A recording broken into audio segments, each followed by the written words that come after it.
Find the video file to share. We are live.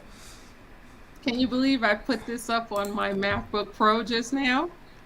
This is the You look MacBook. fabulous. Yeah, thank you. I had an audition and they were like, can you audition in an hour and you have to be in full makeup? Absolutely. And I was in running clothes. So you just did it, Yeah, just like your shirt said. yeah. I got the intro ready. Oh, Okay. you know In a what? world of divisiveness, we bring you diversity. In a world of hate, we bring you love. In a world of fear, we inspire you to live. And now, laughing, loving, and alive with your hosts Rain Thomas, Elmer J. Howard, and Dr. Kevin.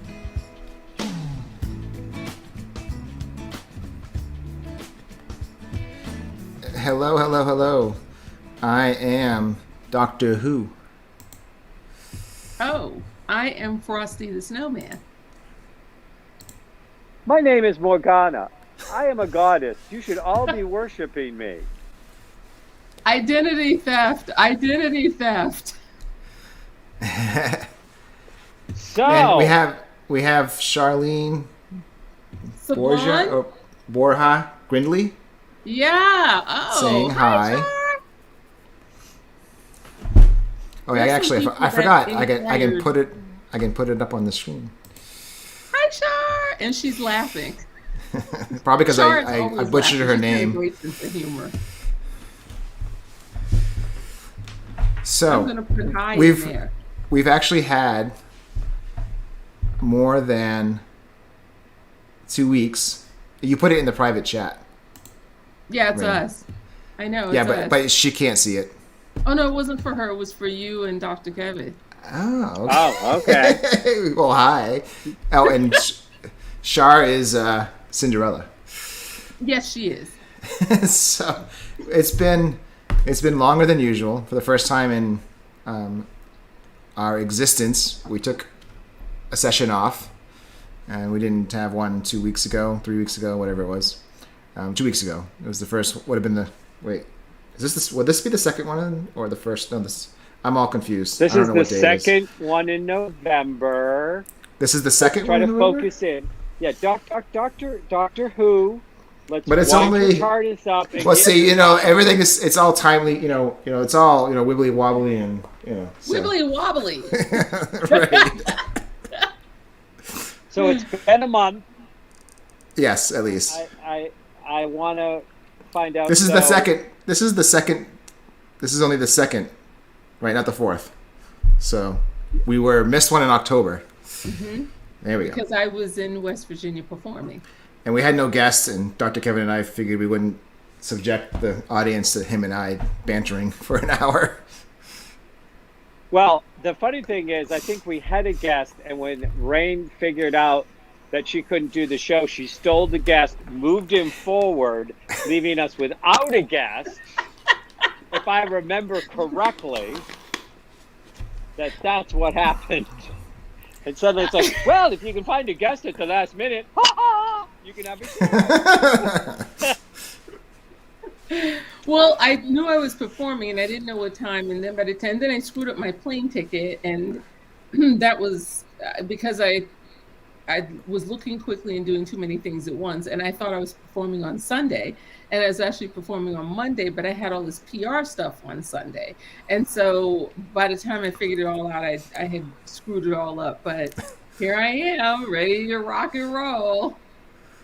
So how has your last month been, Ms. Rain? It's been And did you fabulous. get any any surprises surprises? in the mail? I did. So I get back from West Virginia where, the seasons and the leaves were turning and it was warm the first couple of days and then it was chilly and rainy and I loved it. So I got to wear rain boots and I get home and there's several boxes waiting for me. And one of the boxes, I was like, this box is awfully light, like paper light. And I thought, what the heck? So I went and I got myself together and opened the box the next day because I wanted to see it in daylight. And I open one side of it and I see leaves in there. And I didn't even look at the address on the box. I just opened the box and I said, oh my God, somebody sent me like leaves and feathers, and it smelled like outdoors. And of course, there was this beautiful scroll in there. And of course, it was from Dr. Kevin.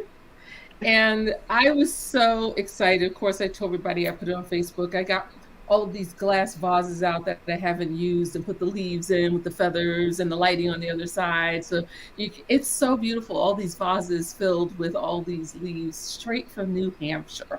I am thrilled. And I thank you for thinking of me. It was a huge surprise, especially after 1-800-Flowers, because I thought it was them. I was like, of all the things they have, they actually sent me a box of leaves. Well, you know, because you mentioned about how you miss the fall and you miss the leaves, and, you know, and you grab leaves wherever you can. So I took a special walk in the woods I walk in all the time, and I literally stopped and said, okay, who here is for rain? And I made sure that they were a diversity of colors, and then a couple of feathers volunteered. So I'm feeling like about 45 minutes wandering through the woods, just saying, so which one of you wants to go to rain? Which is rain's leaf? Well, I loved it. And I was really, I mean, that's one of my favorite things. And I went and grabbed some pine cones out the back because they have all these pine trees. And I just kind of tucked everything. So it's very fall in our new living room. I can't wait until we get the fireplace going. Of course, it's like 80 degrees in the daytime, right? So probably won't light the fireplace up until January, maybe even for Christmas. But it, you know, I can still smell them because what I did was spray them with a little water, like misted, and put another glass top over them. And that allows them to still stay kind of damp without decomposing. They're absolutely beautiful. And I thank you. I appreciate that so much. Well, our fireplace has been lit several times at this point, and it's stocked and ready to go for a match right now. So, wow. No, we're doing that tonight. I think it's going to be like 55 tonight. So we're going to have a fire outside once we finish up here. I just finished dinner outside. Did you, with a fire? No. What'd you have? Don't say lobster. Well, I'm not in Maine. Oh, you're in Arizona. Yeah. Yeah. Okay. How's the temperature there? It's about the same. It was nice, you know. No, we had salmon. That's fine. I'll take that because I can get that. When do you go back? Tuesday. Okay. Like one more day here. Okay. I'm coming up there as soon as the winter is over. I have a gig on the East Coast, and I will be pretty close to both of you at that point. So are we going to get visits? Yeah, you will definitely get visits. We'll see how the gig goes. I'm waiting for some dates. I say over winter, but they might choose winter. I don't know yet. So we shall see. well, if you come during the winter, you can come hang out in the hot tub. Then we'll have a nice, well, you don't drink. I was going to say we can have a nice brandy in front of the fireplace. You know, just have a really, truly New England special time. That's my kind of winter evening for sure. So, what's up with you, Mr. Elmer? Sorry, I'm just checking something. Nicholas, I'm here in Phoenix to build a gaming desktop with a 12-year-old Nicholas, and I was over there tonight. We had dinner because his Wi-Fi card came in, and so we were installing that, and we needed to download the driver, and it's Dream Wi-Fi is the web address it had on it. And when he was trying to go to it, it's set up for him to not get to certain sites, and so it didn't allow him to go to the site, and it sent a request. He's like, "Can you approve the request?" And I couldn't. And he happens to know the password to my phone, so he grabs my phone and approves the request, and it wasn't the right site, and I didn't pay attention to it. But I get an email I'm just now seeing, and it's the website he went to was dreamwife.com, not dreamwifi.com. It's like, no wonder why it wasn't working. Well. Well, I guess never too young to start shopping. Well, apparently. and then there's that. So, but it's been good, been crazy because with the move, I got the apartment. Did we talk about that last time? I think we did, right? No. No, you said you were moving. So on the weekend, I chose to go. I'm hearing an echo again. Anybody else? No, now it's gone. Yep. I'm hearing you echoing. I heard you echoing, but you're not Yeah, it's now. gone. I don't know what's doing it. It's gone now. I went. So on the weekend, I decided to start looking for a place. On Monday, I applied for a place. On Wednesday, they said you've got it and you can move in on Friday. Oh, wow. So, literally, Andy and I were renting a truck at 4 p.m. Friday afternoon because I was already booked for the week. I was at 2 o'clock was the first time I started to pack when I was moving 2 hours later. So, Right. Fun. yeah, so I'm still not everything's not in there. Luckily, it's Andy's, so like I didn't have to get everything out, But I've been doing slow trips, And then I was coming out here, I was in my apartment for a week and then coming out here. So, yeah, it's just been a little crazy that way. But we had a second meeting today for the Valerie's movie, the story. So I should have the treatment and the character Bible for that script before Thanksgiving. And hopefully we'll have the rest of the funds to pay the lawyer so we can start going out and hitting up the fat cats for their investments on the film. No pun intended, Morgana. Yeah, she just turned your back, and I know, it's nothing like looking in a cat's butthole. That's exactly what this show is about. Right in it. She was like, "You're calling me fat?" That is off my my tail. list. Cat butthole live. Click. So is your new, with the treatment, everything, is this something I'm going to be involved in now that you've got your new penthouse suite and all that stuff going on? We actually the question from the writer was actually asked today, were there any people of color that were part of this group and it was 1975 Maine. They're like, no, there wasn't anybody. The only person of color they had involved with anything happened to be a legislature. He was a representative, I think, in the state, and he was his first session as a representative. He actually was supporting the gay rights bills that these people were trying to get sponsored, and he was a person of color. And his philosophy was, he goes, the way I see it, if you're a Democrat and you're for the rights of one group, you're for the rights of all the groups. There is no I'm only for the rights of people of color. No, you got gay rights, trans rights, Native American rights. I'm like, if you want to fight for rights, you need to fight for everyone's rights. So that's why he just wanted to support the bill, and he got reelected. They were like 1975. When you're he was the first person of color elected to the state legislature ever. So he had that pressure under him, and to go out in his first year to actually support a very unpopular bill, which got passed. But yeah, they thought maybe people wouldn't reelect him, but they did. So the moral of this story is I'm playing a man. I think it's perfect. I was going to say, let's have a little gender bender here. I have confidence that Rain can do this. I mean, if she can be Homer Hickman's mother, I think she can play a man. Yeah. Dr. Kevin, what have you been doing? I mean, you've heard me and Elmer, and you're always doing something great. And every time I see you, have a new haircut and a new goatee. And a new different pair of glasses on. I know it. Hey, So, well, for buying a house on any of the weeks that I bought a house, I had the distinct, interesting pleasure to spend more money than I have ever spent in a week in my life last week. Now I'm definitely coming to see what it is you have. Well, I have been stringing along my technology until Mercury went direct.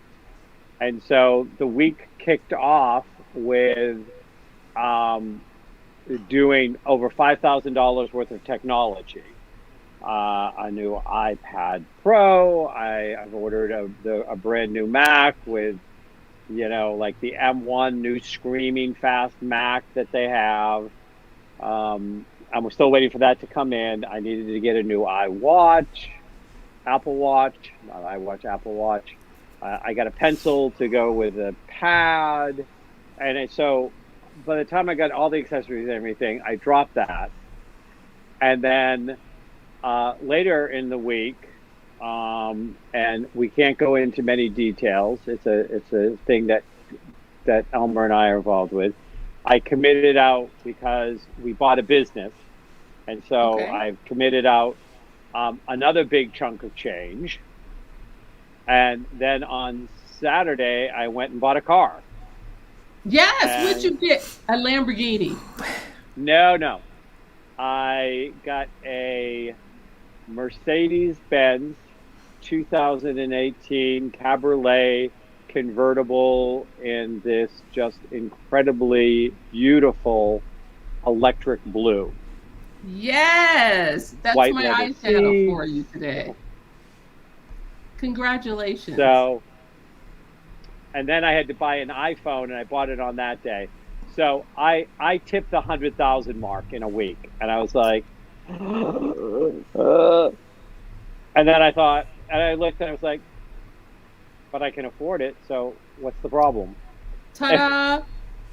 And you're worth and it. I mean, and everything made sense. I mean, this is, when we can talk about it more a little bit, this is a perfect addition to what I'm already doing, and it's going to create more streams of income. And I'm really excited about it, but it was just like signing contract after check after contract after check. I was like, ah.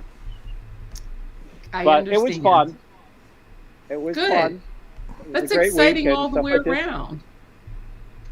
And it's interesting because I spent the day in church all the way until just like I got home about 45 minutes before the show, because I went to a Taizé service at 7 o'clock tonight, which is an hour that's done almost exclusively in song, interlaced with meditation and a single reading.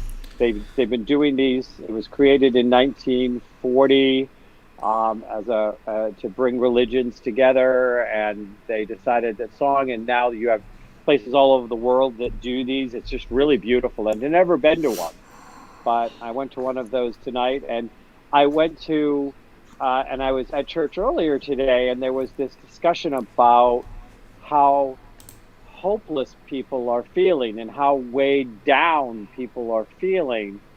And, as the pandemic still doesn't seem to quite go, and, and all of this stupid infighting and all of the, and the climate change and all of this stuff. And so I'm in a group, and everyone's saying why they lost hope, and it came to me, and I was like, I have great hope. I am so excited about the future. I have such great hope right now. I said, necessity is the mother of invention. We're going to have a huge blowout of things that we never would have invented if we didn't need to. And I see what the young people are doing to step up, to push back, and we've had a lot of ugliness that have had to come up, and there is a lot of need for atonement and recognition. I said, but in all of history, every time you have a dark age, you have a renaissance that follows it. Mm-hmm. And I said, so I have great hope right now, and I know things will get better. But one of the things I wanted to share with you guys, and then we probably need to bring the guest in, is there's a difference between hope tied to expectations and hope that is an act of faith. Because hope with expectations means that you are trying to control, and that's never going to work in your favor. But when you have hope with faith, then that is I have faith. Humanity is resilient. The best will come to the service. We will move forward. Maybe it will not be as fast. We will have to be more inventive. And we are going to have to take responsibility for the past that we've tried to hide in this country and minimize and whitewash. And I said, but my hope is all faith-based. I don't know how it's going to look, so I have no expectations, so I Right. cannot be disappointed. But I just know we will be on a trajectory of the world becoming better. So I agree. that was it, you know. But and it's important that we all remember we have the ability to be hope, to spread hope, and to help people find hope, because hope and joy and laughter and happiness are the most healing things in the world, up and above any kind of medicine, any kind of traditional or alternative process. Nothing heals like laughter and hope and, and embracing life. And I think this is a perfect opportunity for you, Rain, to introduce tonight's guest. I think you're right. I can't remember who reached out to who or whom, but someone told me that patient Lee Tomlinson is an awesome dude. So I went in, looked at the TED Talks. You know what? Someone has to be an advocate for their own health benefits, especially cancer survivors and these insurance companies and medical. And patient Lee Tomlinson, the first thing I saw when I turned on the TED Talks is that this guy is making his point in a hospital gown. And I thought, that's our guy. And ladies and gentlemen in Morgana, I would like to introduce you to the wonderful patient Lee Tomlinson, who's doing this from his car in some wayward 7-Eleven. Yay! Thank you, Rain. Elmer, Dr. K, it's a delight to be here. Even if I'm in the parking lot of a 7-Eleven in the middle of nowhere on my way back to Palm Springs, it's a pleasure. Uh-oh, did we lose him? We lose him. I can't hear him at all. It might be my fault. I was trying to fix And his. he is frozen.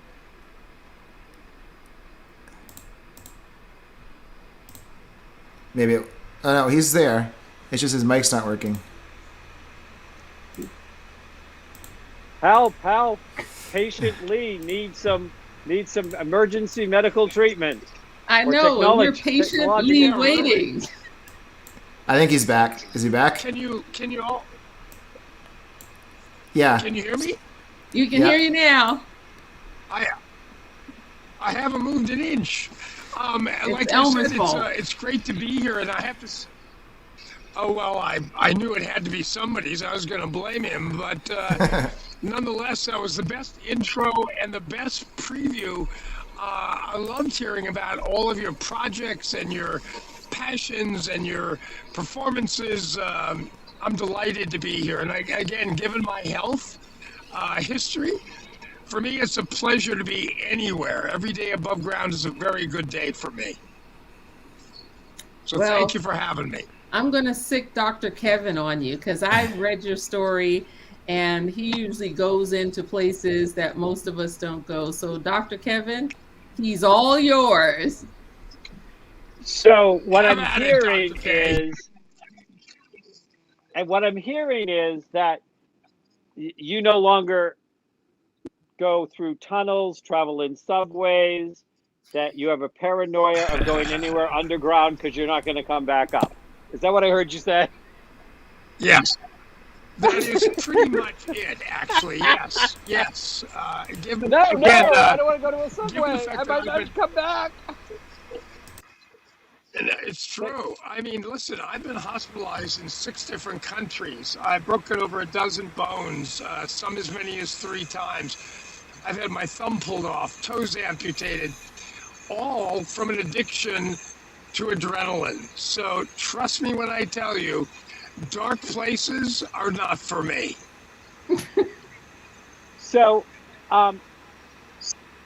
you were busy opening up a studio and involved in all sorts of projects, and you had received the honor, if I remember, of being picked for the amateur senior citizens golfing in California, and you ended up Well, take with out the citizens part, just the seniors.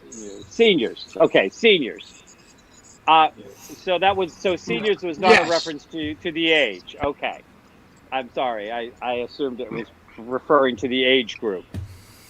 Um, but And Anita says hi. I think that's a rain connection.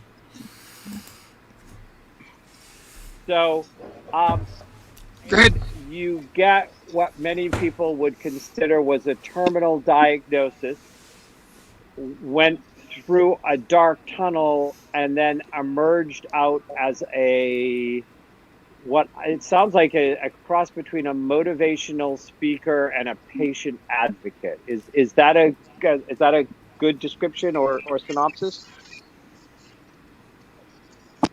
Well, what happened is at the very end of my cancer treatment, which again, could well have been terminal, and the odds were not in my favor. I was hospitalized with a life-threatening infection at the site of my port.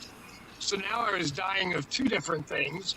And during that hospitalization, I was subjected to not treatment, but care that was so inhumane, so insensitive, so unkind, so lacking in simple human kindness that it crushed my will to fight and live.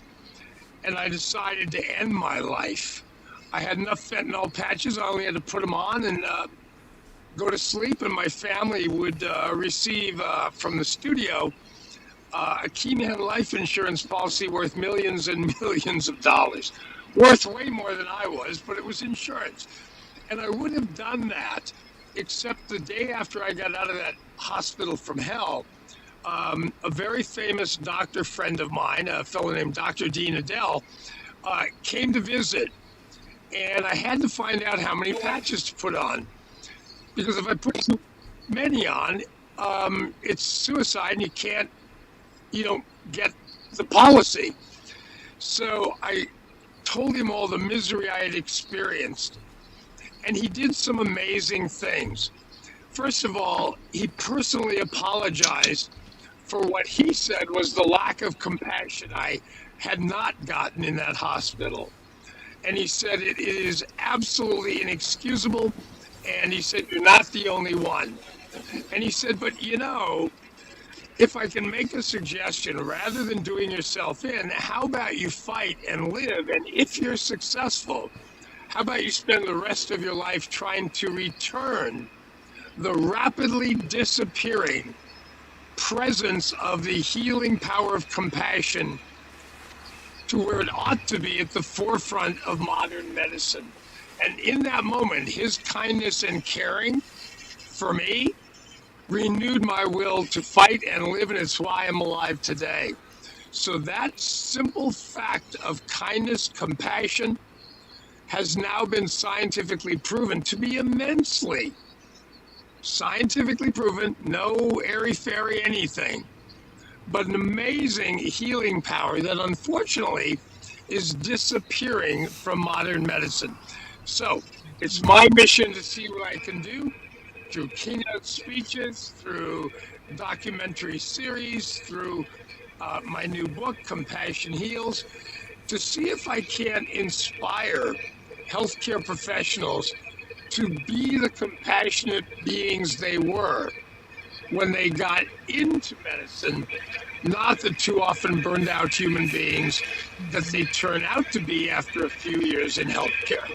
So that's what I'm up to, and that's why. So let me ask you this question, because I both experienced through my father being in the hospital, and then a couple of years ago, being in the hospital and almost dying, those lack of care experiences. In fact, I checked myself out. I said, I'm leaving. They had to wheel me out in a chair. I said, but I'm leaving before you kill me. Yeah. I forced them to. I was like, no, I'm not staying. You almost killed me 3 times this week. And so and it was, from a lack of paying attention. It was from understaffing. It was from a lack of communication. But I I think that we have to go back and find out why and when and why did this happen. And I would like I mean, Yeah. so I'm going to make one other comment. And then I want your response to the question of why do you think we've ended up here? And is just talking to the people on the front line, is it going to help them in the broken system? Like, there are limitations of how many times you can beat somebody and expect them to still be smiling and caring. So I think we have some systemic issues that have created the burnout that also need to be addressed. But, science proves and disproves a lot of things. And science oftentimes makes statements which 10 years later they go, oops, and they make a big deal. On this show, airy fairy is as legitimate as science. I am a medical intuitive, and I have helped many people that science and doctors said would be dead, and they've been alive for decades later. So having science prove it, science got around to proving prayer 1,000 years after everybody else, airy fairy, knew that it worked. So not a big sales pitch here. Caring is an instinctive human desire, like hugs and compassion and love and empathy, that science really doesn't understand, because it never goes from its head to its heart. So now I want to ask you, what did you discover of why we ended up there? Well, there's a lot of points that you made. First of all, there's a book out called Compassionomics. And in fact, two research scientists set out to determine whether or not compassion was actually medically beneficial or not. And they spent 2.5 years studying decades and decades and decades and thousands of studies, and went into that research of the opinion that being compassionate with a patient was a nice thing if you happen to feel like it, but that there was little measurable medical benefits.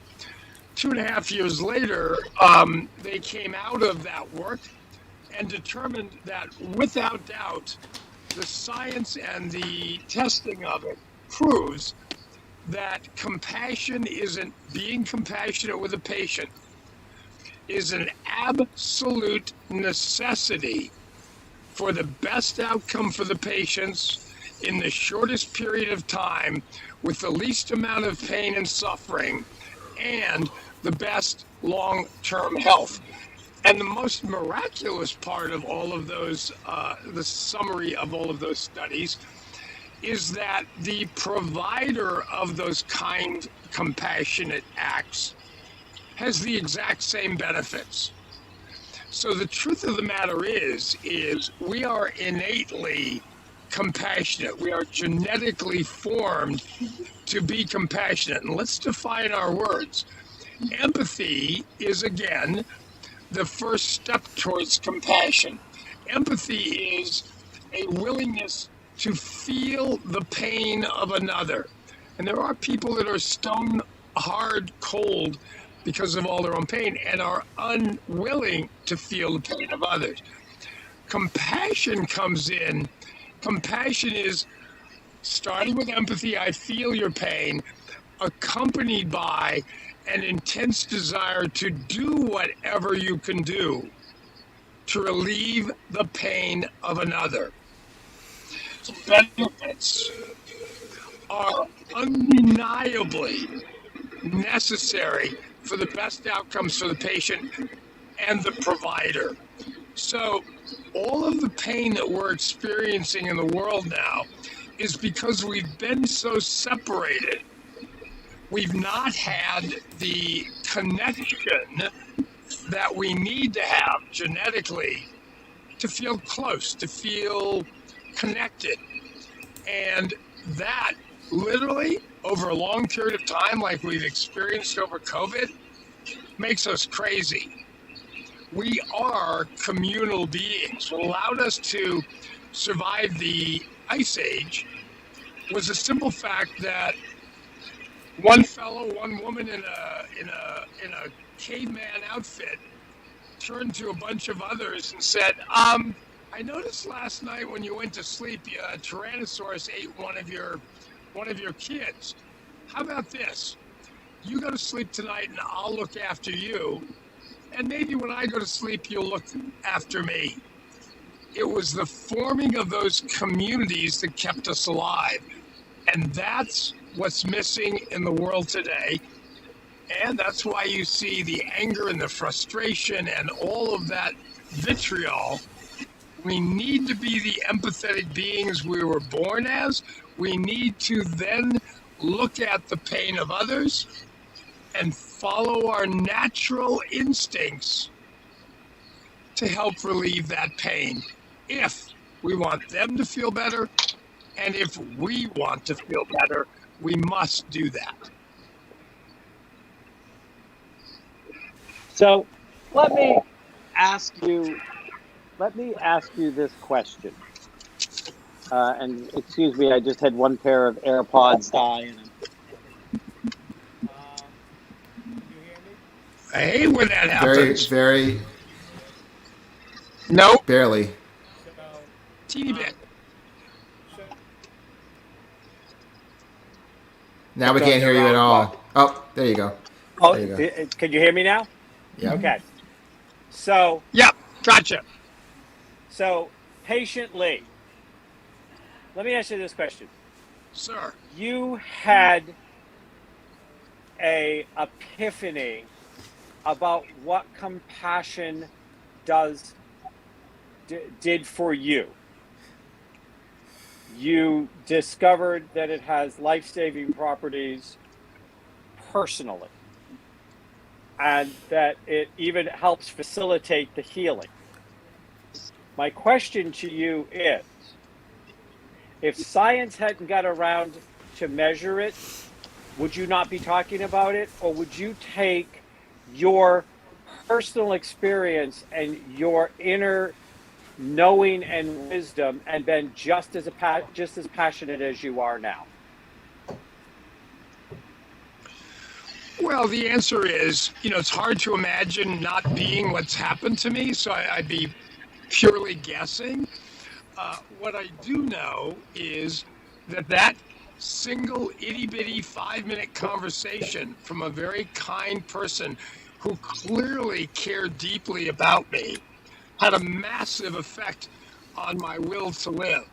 And that's been supported, since the beginning of time. So, if I just simply read about it but hadn't experienced it, maybe not. No, The that's not my combination of the question. two, I beg your pardon. My question is, because the same thing happened with prayer. For thousands of years, people knew that sincere prayer would help. Science got around 20 years ago to prove that people getting prayed for actually have showed benefit. Science did all sorts of studies. Yes. But all the people that for thousands of years knew that it worked continued to pray. What I'm saying is, having your experience and you knowing, if the compassion study hadn't been done yet, does that mean you would not be doing what you are doing now? I mean, would your knowing have been enough for you still to go out and say, compassion makes a difference?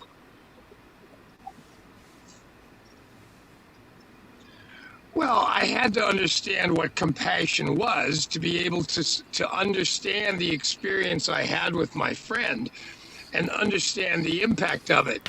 He was the one who said, Lee, you didn't experience the compassion you deserved in a medical.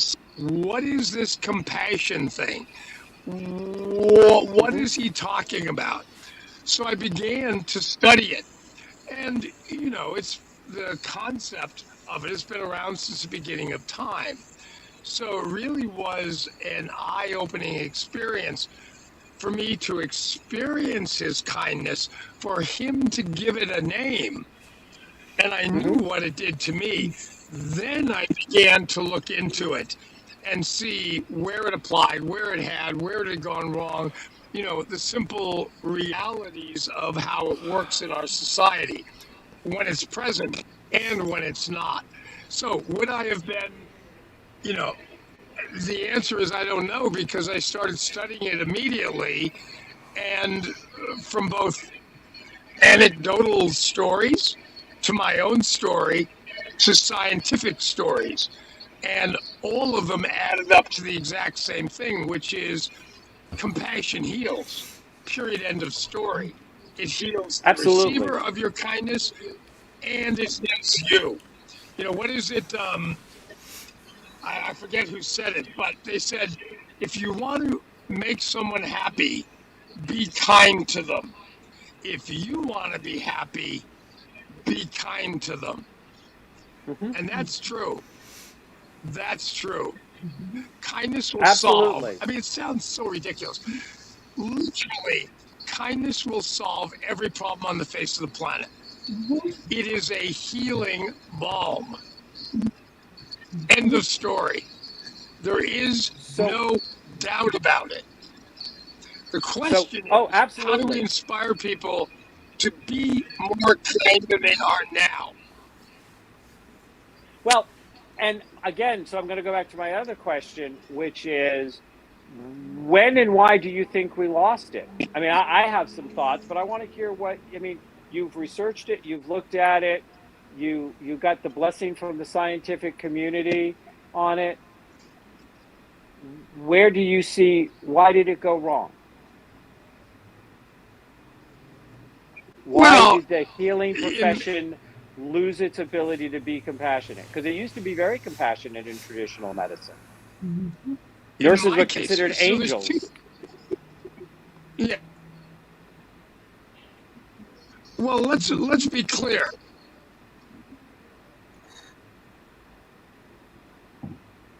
Uh-oh, did we lose him? He froze. He's frozen. He's broken up. That's my job. Enormously. Can you hear me? You now we can, but you had frozen after he asked the question. We seem to be having. Okay. So,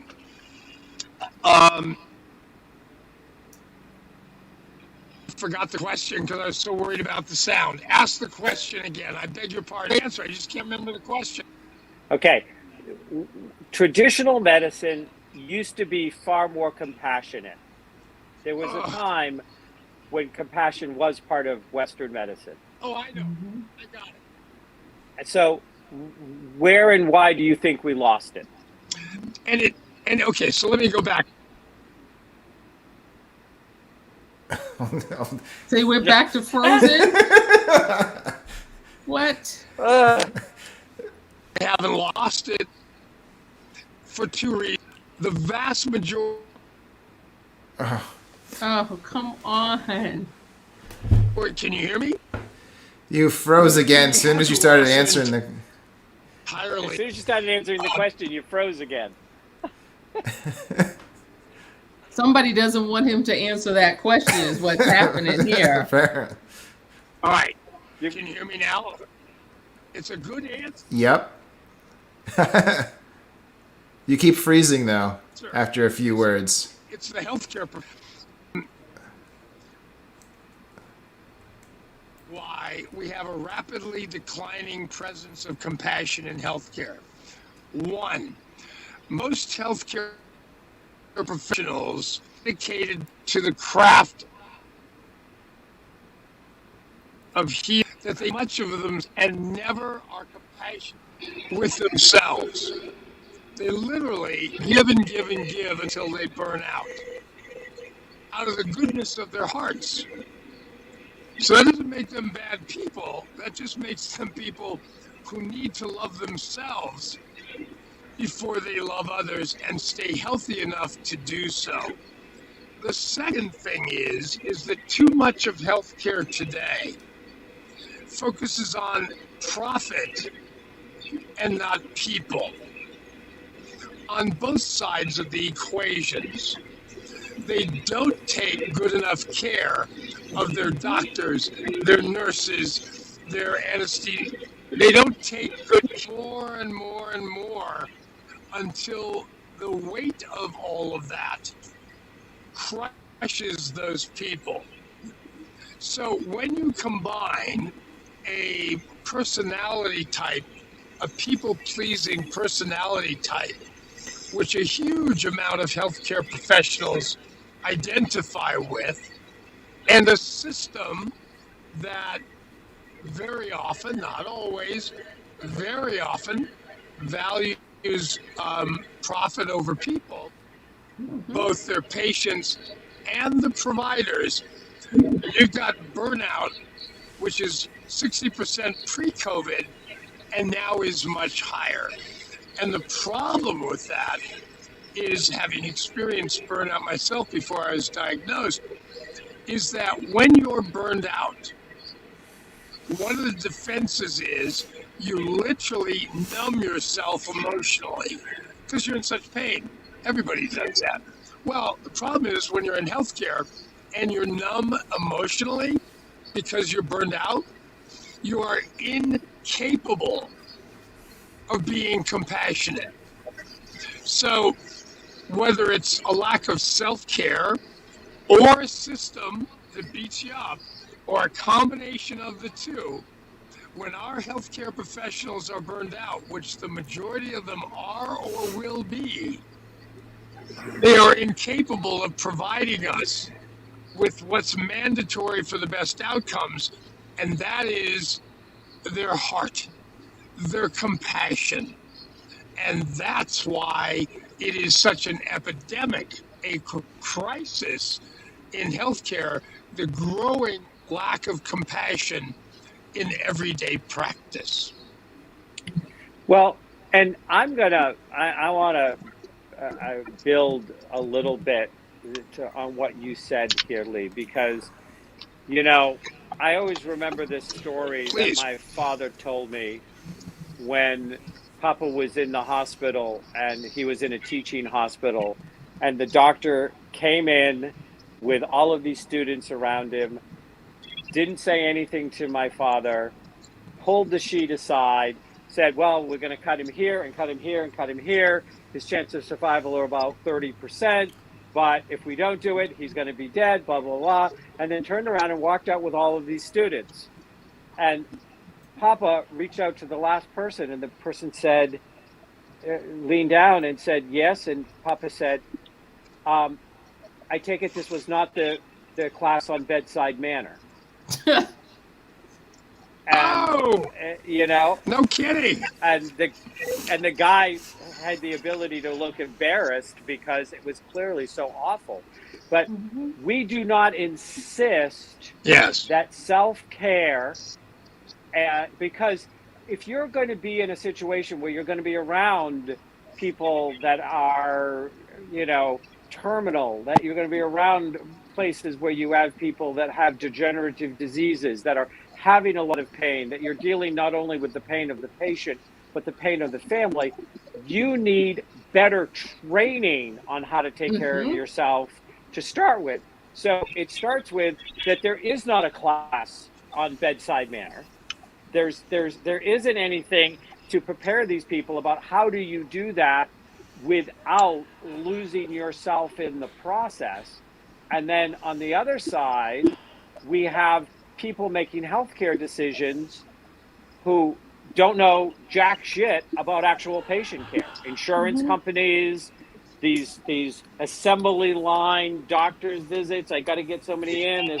I mean, like, we have Yes. given all of the power of healthcare away to the accountants, and we all know how heartless accountants are, don't we, Rain? Yes, we do. Elmer, I'm sorry, I forgot.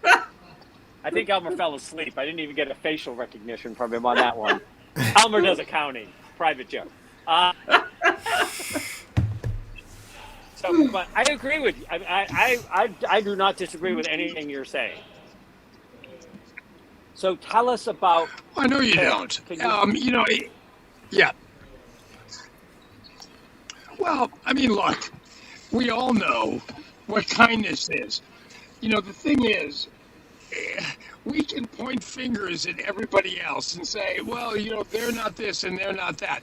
Look, I've given over 200 plus keynotes around the world to every imaginable category of medical professional. And the truth is, every one of them, not every one of them, but everyone that I've had a personal conversation with has a heart the size of Nebraska. I mean, they just love what they do and they want to be of service to people and end their pain. But here's the thing. My job, since I was lucky enough to have experienced compassion from my friend, is to advocate with government, with insurance companies, with hospital groups, with physician groups, nursing groups, to remind them that they must take care of themselves. And until they do, and if they don't, they'll kill themselves, they'll kill their patients, they'll kill their families, because that's what burnout does. And we can point fingers until we die. But the way we can improve the quality of life on the planet is committing in our everyday lives and look for opportunities to do that. Everything is so fast and everything is going on. And, when was the last time you were truly kind with someone? And what's interesting is people say, well, just like doctors and nurses, I don't have time to be compassionate with my patients. Really? Well, let me tell you a little story. In one of my keynotes, I have a video of a firefight, Marine firefight in Fallujah. This squadron was surrounded and literally they were being killed. I mean, guys were dropping everywhere. A fellow gets shot in the neck, a soldier gets shot. The medic jumps up without a helmet, grabs the guy, runs across the sand, plops him down in the medevac to get him out of there, hopefully save his life. But before he lets that guy go, he gives him a kiss on the forehead. Now, that guy's not going to remember, the patient is not going to remember the stitches, the surgery, the rehab. No. What he's going to remember for the rest of his life, and what may give him the power to fight and live, is that little bit of kindness on his forehead.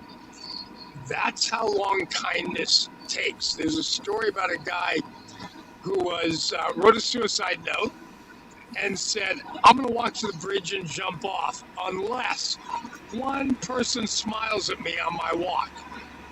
Nobody smiled at him. How long would it have taken for you to smile at a stranger? That's the power of compassion. So if we want to see a better world, rather than pointing the finger at, they're this and they're that, all of which is true, and we can try to change it, but we individually need to put more kindness into the world on purpose, because it does heal, and it may even save a life or two, whether you're in healthcare or not. So when I give my talks, at the very end of it, I give a challenge and say, look, you got to do something or it's all talk. I want you to be more compassionate than you were the day before you walked into this meeting. And I want you to commit to what we call the Compassion Heals Challenge. 7 days, one kind act a day for 7 days. And I promise you, you'll feel better. And the truth is, we have tens of thousands of people take it, but they're taking action. They feel better, and the person who received that kindness does as well. I love the Do it, challenge. not talk about it. I love the challenge. I think the challenge is great. I also, beside the podcast, I also have a radio show I've had for almost 16 years. We do one show a month called Thoughtful Thursday for people that are doing thoughtful things in the world to share. And I'm always challenging people, do something kind. Cool. Be kind to somebody. Go out there. And you heard at the beginning before we brought you on, when I was talking today at church about hope and people were feeling hopeless, one of my challenges, I said, I go out every day and see who can I make smile. Who can I mean, like, no waiter or waitress ever waits on me that I don't make sure I get their name, that I don't use it every time, that I don't thank them and make sure that they feel that they were seen as a person. I mean, but it is absolutely a way to live your life that is so easy to be kind. Even if on Saturday I was like the 23rd person in line for the post office to get a package out I had to get out. But when I got up there, the first thing I said to the guy, I'm like, it's almost over. You're doing a great job. And he's, oh, thank God. And he chatted with me for a couple of minutes. And I know he only had 20 minutes left, but his day was better. And I felt good knowing his day was better. So I'm all about this. I think that's fabulous. In fact, I should have you on the radio what I'm show. saying. Yeah. Yes, you should have him on the radio show. And it sounds. Sorry. No, you're so not. Simple. You're great. And it is. And it is simple. It is called simple human kindness. The only reason I brought science, understand, I was born into a family that was very spiritual. I went to college thinking I might be a priest. Fortunately for the world, I wasn't. But this experience I had on my deathbed transformed my life. Now I see that I have value simply by being kind. And that's my mission in life, is to be as much as I can be to improve the lives of others. And like you said, Doc, improve my life. When do I feel better than when I know I've made a material difference in somebody's life? Nothing is more rewarding than that to me. It feeds my heart as much as it does their heart and soul. And that is the meaning of life. So you took however many years, 50 years, 55 years, whatever, you took some amount of time to grow and mature into your ministry. You may not have become a priest, but you have a ministry of kindness now. You have a ministry of to go out there. And so the world benefited that you waited until your spiritual side could meet your wise side to go out and make this happen. Correct. That's why one of my talks is the blessings of cancer. Without cancer, I would never have discovered this. So I am lucky to have had cancer. I don't recommend it, but it was a blessing. I don't either. And we are we're just about out of time. So thank you, Lee, for joining us. Nice. I want to just quickly mention next week. My pleasure. Next show we have Mark J. Parker. He's my guest, so I will introduce him next week. He's in the film industry, has his own podcast about films. And Kevin, you got a question? 2 weeks. 2 weeks. Not next week. 2 weeks. Well, next show. Yeah, but you're saying next week. Someone's going to tune in and go, Elmer lied to me. Now they're going to be texting me, talking about like they're texting me now. 4 people have texted and asked if they could have Patient Lee, if we can have him back on for the new year, because they said they have some questions and maybe they can get on Dr. Kevin's show. I don't know who this person is, but they would like to hear more about him and see him on the show again. They said he's inspired them, and they also said we all inspire them. So yeah, definitely. Well, thank you. Lee, I'm all yours. I'll reach out about having you on my radio show. And it's a live call-in show, Fabulous. so Can't wait. if any of you also can go like the Dr. Kevin show on Facebook if you don't already, and you'll get a posting when we're going to have Patient Lee on, and you can call in and ask him your questions directly there, as well as having him back here. I'm going to play our outro now. don't leave, Patient Lee. Rain's going to call you. I'm not going anywhere. Listening to the Laughing, Loving, and Alive show. If you enjoyed this episode and you'd like to help support the show, please share it with others, post about it on social media, or support us with Buy Me a Coffee. To catch all of the latest from Laughing, Loving, and Alive, you can follow us on Instagram at Laughing, Loving, and Alive, and on Facebook at Laughing, Loving, and Alive. Thanks again, and see you next time.